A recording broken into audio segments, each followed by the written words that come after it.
weekend, the White House Correspondents Association had their gala, they had their dinner, and Alex Thompson from now Axios, prior to that Politico, didn't really apologize, but came forward and said we, quote unquote, missed the story of Joe Biden's demise, his health demise, his cognitive demise during the 4 years. Jake Tapper has written the book since President Trump was elected that they missed the demise of Joe Biden as well.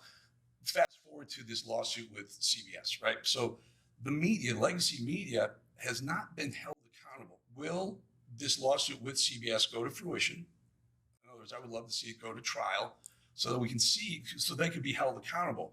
Additionally, will the New York Times be enjoined into that lawsuit, because the New York Times has already stated that they agree with CBS.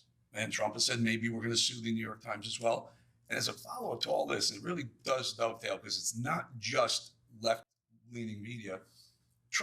Fox News put out a poll. I'm a statistician. The poll they put out was wildly biased against President Trump.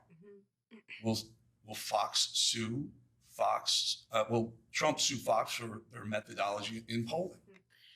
Two great questions. Let me hit the first one first. As for CBS and the White House Correspondents Association dinner, it was laughable. They gave an award to a journalist for talking about Biden's mental incompetence. He wrote a story about it years after the American people knew that story to be true. Didn't take much, just 2 eyes and 2 ears to realize that Joe Biden was completely inept, was unfit to serve as president of the United States. And nobody in the legacy media, nobody in this city wanted to talk about it. In fact, I recall being on President Trump's campaign and calling out Joe Biden's cognitive decline. And we were accused of manufacturing deepfakes. My predecessor accused us for manufacturing deepfakes from the White House podium, when she knew and everybody in this White House knew the true status of Joe Biden's physical and mental fitness. And the mainstream media allowed that cover-up to take place because they refused to dig for the truth.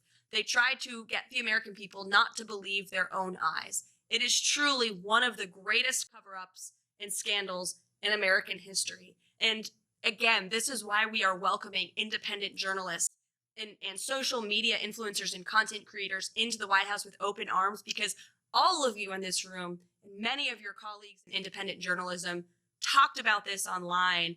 Nobody gave you credence as far as the legacy media is concerned. And now they host cocktail parties where they're applauding each other and patting each other on the back for uncovering the truth. It was years later, and it's truly sad to see. But again, that's why we're making much needed and long overdue changes. As for the lawsuit against CBS, the president and his legal team fully intend to carry this lawsuit forward. The president put out a very strong statement in regard to that and fake news CBS this morning. And then as for the Fox News poll, the president's right. These are fake polls. They overpoll Democrats. They underpoll President Trump's supporters. It's always been the case for media polls. They consistently underestimate President Trump's support amongst the public. That's why we don't really blink when we see them, to be honest with you. We're staying focused on the mission and moving forward. The president knows everything he's doing is exactly what he promised the American public he would do. And if you look at the key issues in the polling, the president is still ahead because Americans know he is delivering on them, on those issues for them. And if you look at the methodology, you're right. They're overpolling Democrats, underpolling Republicans.